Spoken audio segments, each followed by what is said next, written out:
আসসালামু আলাইকুম। আজকে নিয়ে এসেছি এমন একটা দুর্দান্ত রেসিপি আপনাদের সবার জন্য, যেটা তো এই শীতে সবার বাড়িতে থাকতেই হবে।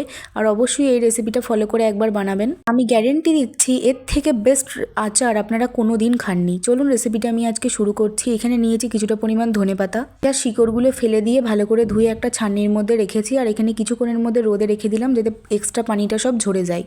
এখানে নিয়েছি কিছুটা পরিমাণ তেঁতুল, যার মধ্যে অল্প পরিমাণ পানি দিয়ে আমি তেঁতুলের কাঁচটাকে বার করে নিয়েছি। এদিকে নিয়েছি একটা প্যান, তার মধ্যে দিয়েছি কিছুটা পরিমাণ পাঁচফোড়ন, 1 চামচ মতো কালো সর্ষে আর 1 চামচ মতো হলুদ সর্ষে, দিয়েছি 2টো শুকনো লঙ্কা। এবার এটাকে হালকা গ্যাসের মধ্যে টেলে নিয়ে আমি একটা মিক্সিং জারের মধ্যে দিয়ে দেবো। আর এটাকে একটু আধ ভাঙা মতো গুঁড়ো করে নেবো।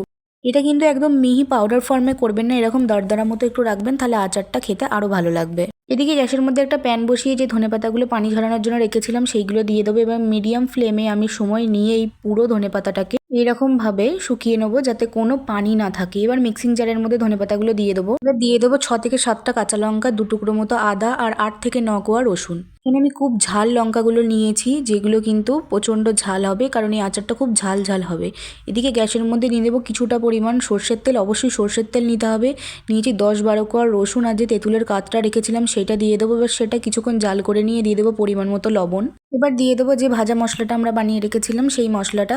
এবার সুন্দরভাবে এই মশলাটার সাথে তেঁতুলের কাতটাকে ভালোভাবে সময় নিয়ে একটু ফুটিয়ে নিয়ে দিয়ে দেবো যে ধনেপাতাটা পেস্ট করে রেখেছিলাম সেটা। এখানে কিন্তু ধনেপাতাটা খুব মিহিভাবে পেস্ট করবেন না, এরকম একটু দরদরা মতো পেস্ট করবেন, তাহলে আচারটা খেতে আরও ভালো লাগবে। এবার গ্যাসের ফ্লেমটা বন্ধ করে ভালোভাবে আমি তেঁতুলের কাদের সাথে ধনেপাতাগুলোকে ভালোভাবে মিশিয়ে নেবো। মিশিয়ে নিয়ে ওটাকে ভালোভাবে ঠান্ডা করে নেবো।